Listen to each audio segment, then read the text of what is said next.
Hello friends, it's me C aspirant Muskan Malkani. और मैं आज आप लोग से शेयर करूँगी मेरा एक्सपीरियंस कैसे मैं अपना एम.कॉम पार्ट 2 और अपना सी.ए इंटर मैनेज कर रही हूँ साथ में। तो मैंने फाउंडेशन में भी यही किया था, बी.कॉम और फाउंडेशन साथ में। अब इंटर के टाइम पे मैं इंटर और एम.कॉम कर रही हूँ। एक्चुअली मेरा जेन 25 अटैम्प्ट है और ये मेरा बाय डिफ़ॉल्ट थर्ड अटैम्प्ट है। सेकेंड अटैम्प्ट में मैं 14 मार्क्स से फेल हो चुकी हूँ। मेरे को अकाउंट्स में 33, लॉ में 53 और टैक्स में 50 आए थे। तो इस बार मेरी ज़्यादा प्रैक्टिस यही रहेगी कि अकाउंट्स अच्छे से निकल जाए। बट अपना 11 जनवरी से मेरा इंटर का पेपर है, उससे एक महीने पहले 5 दिसंबर से मेरा एम.कॉम का पेपर है। और मैं एम.कॉम अपना यूनिवर्सिटी से डायरेक्ट कर रही हूँ, तो मेरे को कॉलेज जाने की ज़रूरत नहीं रहती। पर जब भी एग्ज़ाम हो, एग्ज़ाम सेंटर जाने का, पेपर देने का, आ जाने का। तो मैंने बोथ ग्रुप दी थी। May 24 में मेरा फर्स्ट अटैम्प्ट था।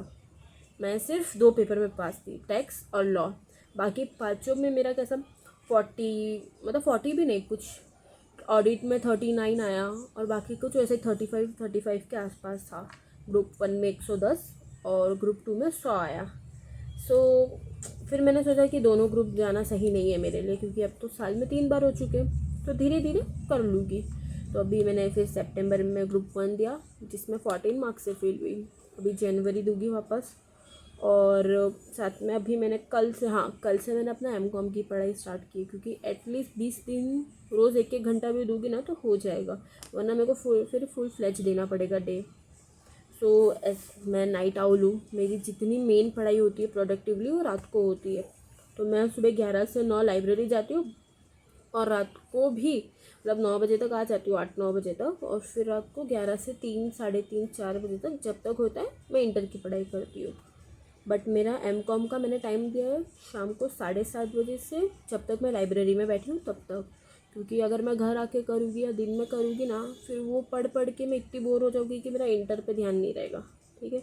और मैं ड्रॉप ले लूँ 1 साल का कि मैं एम.कॉम अगले साल करूँ, बट वो मैं नहीं कर सकती, क्योंकि फिर मेरे को जितना यहाँ पे मेहनत नहीं होगी ना, उससे ज़्यादा बार बार यूनिवर्सिटी के धक्के खाने पड़ेंगे।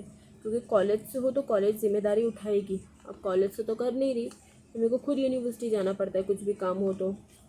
सो मैं वही अपना रोज़ अभी 1 घंटा स्टार्ट कर रही हूँ फाइनेंशियल सर्विस पढ़ना एम.कॉम का। बाकी के जो 3 सब्जेक्ट हैं एम.कॉम के, फाइनेंशियल अकाउंटिंग, कॉस्टिंग और अपना डायरेक्ट टैक्स, वो तो मेरा इंटर में हो ही चुका है। तो बस एग्ज़ाम के एक दिन पहले रिविज़न कर लूँगी तो ऑलमोस्ट डन हो जाएगा। और सी.ए इंटर में भी मैंने इस बार से लास्ट अटैम्प्ट तक May 24 में तो मेरी प्रैक्टिस थी ही नहीं भाई। मैं पेपर दे के आई थी। September 24 में मैंने प्रैक्टिस की थी, बट इतना नहीं। अभी तो मैं सोच रही हूँ मैं करना भी स्टार्ट कर दी हूँ। रिविज़न करती हूँ, फिर एक लेक्चर देखती हूँ जो सर का 1 शॉट रिविज़न रहता है, तो मेरे जो भी कन्फ्यूजन रहते हैं वो क्लियर हो जाते हैं। और उसके बाद जितना हो सके विवात्सु मैं सॉल्व करती हूँ, क्योंकि उसमें लास्ट पूरे अटैम्प्ट के हैं। तो जो जो इजी रहते हैं वो मैं ऊपर ऊपर से करती हूँ, जैसे एएस के। और फिर जो बड़े सम्स रहते हैं कंपनी अकाउंट के, वो मैं पूरा कर रही हूँ सॉल्व। एकदम फुल फ्लेज नहीं, हाँ पेन से लाइन मार दिया और जितना हो सके उतना सॉल्व कर दिया, ताकि हाथ को प्रैक्टिस बैठे।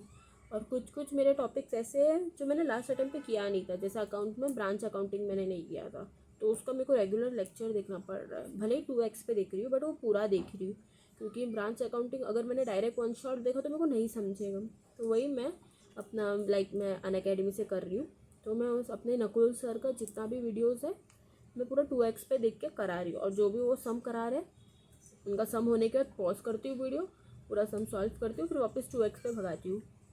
और सेम लॉ में मैंने बस एक टॉपिक छोड़ा था, इंटरप्रिटेशन ऑफ स्टैच्यूज, बट फिर भी मेरे को 53 आया, जबकि मैंने सोचा था कि मेरे को 60 तो आना चाहिए, क्योंकि मेरा लॉ में 22 मार्क्स के तो एमसीक्यू ही सही आए थे। फिर भी इतना कम आया। कोई नहीं, मैंने आरटीआई मंगाया है, अब आरटीआई चेक करती हूँ मेरा कब तक आएगा। आई थिंक मेरा मंडे या ट्यूसडे तक आरटीआई आ जाना चाहिए, क्योंकि होना है 10-12 दिन। और सेम मैंने टैक्स में भी कैसा पीजीबीपी तक किया था, उसके आगे जो भी डिडक्शन है, एग्रीकल्चर इनकम है, वो सब मैंने स्किप कर दिया था, क्योंकि टाइम ही नहीं था मेरे पास। और मैंने जीएसटी पे ज़्यादा ध्यान दिया था। मेरा लॉ जीएसटी बहुत स्ट्रांग है, बहुत नहीं बट अच्छा खासा स्ट्रांग है।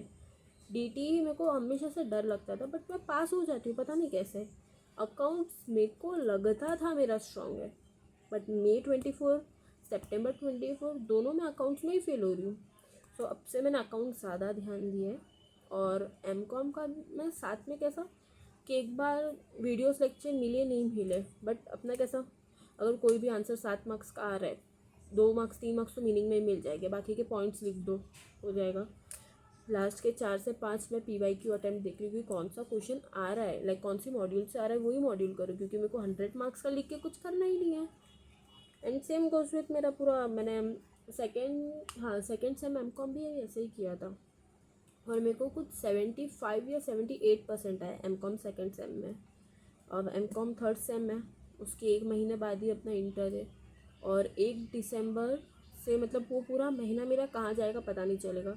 और 28 ये मंथ के 28 से मैं टेस्ट सीरीज स्टार्ट कर रही हूँ। मैं सोच रही हूँ, मतलब सोच नहीं रही हूँ, करना है, बट हो जाए तो अच्छी बात है। मैं सोच रही हूँ एटलीस्ट तीनों सब्जेक्ट, मतलब इस बार भी मैं सिर्फ ग्रुप 1 ही दे रही हूँ, एक बार ग्रुप 1 हो जाए उसके बाद ग्रुप 2 पे ध्यान दूँगी। अब मेरे को कोई रिस्क नहीं लेना जनवरी अटैम्प्ट में, तो सोच रही हूँ 10 RTPs, मतलब RTPs नहीं, RTP MTP फुल फ्लेज, और मेरे पास कुछ टेस्ट सीरीज़ पड़े, तो ऐसे वो टोटल 10 हो रहे मेरे पास, लाइक May 24, September 24 के MTPs, और अपना जो भी आया वो तो सॉल्व करूँगी, टेस्ट नहीं, बाकी के सब टेस्ट सीरीज़ मेरे फ्रेंड्स लोग से मैंने कलेक्ट करके रखा है, उसका हार्ड कॉपी में प्रिंट आउट निकाल के प्योर 3 घंटा स्लॉट निकाल के मेरे को सॉल्व करना है। और इस बार भी मुझे जितना हो सके GST पे ध्यान देना है, क्योंकि मेरा GST सही में स्ट्रॉन्ग है। अपने सर ने इतने अच्छे से पढ़ाया ना GST कि भाई मेरे को इतना श्योर है कि अगर 50 मार्क्स का है, मैं नहीं 30-35 तो निकाल ही लूँगी। और शायद 2 अटेम्प्ट से वही होते आ रहे हो, तो RTI आएगा तो मैं चेक कर रही हूँ, क्योंकि मेरा DT कभी पूरा हुआ ही नहीं है। DT इतना लेंदी है, रिविजन में ही टाइम लग जाएगा कि तुम्हें भाई हर अल्टरनेटिव डेज पे रिवीजन करना ही पड़ेगा। इतने बड़े बड़े सम्स है 15-15 मार्क्स के, वो सॉल्व करने में आधा 1 पौना घंटा चला जाता है। और कैसा, अपन डायरेक्ट टैक्स में कुछ टॉपिक छोड़ नहीं सकते, वो 15 मार्क्स वाले सब में कहीं से भी आ सकता है। और GST में कैसे छोटे छोटे टॉपिक्स है, time of supply, value of supply और एग्जेम्प्टेड सप्लाई, 3 इंपॉर्टेंट है। अभी तो प्लेस ऑफ सप्लाई भी आ चुके हैं। तो मेरा इस बार भी यही है कि जितना हो सके GST लॉ पे ज़्यादा ध्यान दूँ कि जाए 60 अब तो जाना चाहिए इस बार। और अकाउंट्स ऐसा करूँ कि फेल ना हो, 50 तक तो आना ही चाहिए, क्योंकि 33 से मैंने 23 आया था May 24 में, September 24 में 33, तो एटलीस्ट इस बार 45 के अबो तो जाना ही चाहिए अकाउंट्स में। बट देखते हैं क्या करते हैं। और जितना हो सके ना, मैं पूरा ध्यान इंटर के पढ़ाई पे देती हूँ। जो लास्ट का 1 घंटा रहता है ना दिन का, कि पूरे दिन में कुछ टाइम ऐसा रहता है जब पढ़ने का ही मन नहीं कर रहा है, कि भाई लेक्चर देख रहे हैं और अपन जोन आउट हो जाए, कि भाई फिर याद आता है कि सर का लेक्चर चालू है, तो उस टाइम पे मैं अपना लेक्चर पॉज करती हूँ, 5 मिनट का ब्रेक लेती हूँ और फिर MCOM स्टार्ट कर देती हूँ, ताकि मेरा उस टाइम पे एटलीस्ट MCOM का हो जाए, कुछ ना कुछ तो हो। सो बस यही मेरी स्ट्रेटजीज है। ऐसा कुछ स्ट्रेटजी तो है नहीं, बट इतना है कि MCOM पे बोलते ना पूरा ज़्यादा टाइम नहीं दे सकती, वरना मेरा CA रह जाएगा, और मैं लीनियंट होके छोड़ भी नहीं सकती, वरना साल ड्रॉप होगा। कि फिर डायरेक्ट नेक्स्ट ईयर वहाँ पे जाओ, फॉर्म भरो, यूनिवर्सिटी में उनको रिक्वेस्ट करो कब आएगा कब नहीं। और जो आइडल से कर रहे हैं वो रिलेट कर सकता है कि भाई 10 बार तो उनका टाइम टेबल चेंज होता है, और वो ढूंढने में ही टाइम लगता है कि भाई टाइम टेबल मिल किधर रहा है। सब कोई बोलता है एक्सटेंड हो रहा है, कोई बोल रहा है नहीं हो रहा है, उनके वेबसाइट पे ही लेट आता है सब। तो बस यही चल रहा है। और अभी कुछ ऑलमोस्ट 50 डेज़ बाकी है मेरे एग्ज़ाम को, ऑलमोस्ट पूरे नहीं, क्योंकि 50 से ज़्यादा ही बाकी है, 50-55 से ज़्यादा है। बट अपन मैं वो 4-5 दिन तो भाई मैं बीमार पड़ूंगी या तो एग्ज़ाम में चले जाएंगे, तो मैं 50 डेज़ पकड़ के चल रही हूँ। सो कल से मेरा 50 डेज चैलेंज भी स्टार्ट होगा कि भाई एटलीस्ट मेरे को 13 आवर्स तो प्रोडक्टिव निकालने ही निकालने हो, जिसमें से 1 घंटा MCOM को दोगे और 12 घंटा CA इंटर में। सो बाय गाइस, आपको फिर मिलती हूँ मैं अपने अगले वीडियोस में।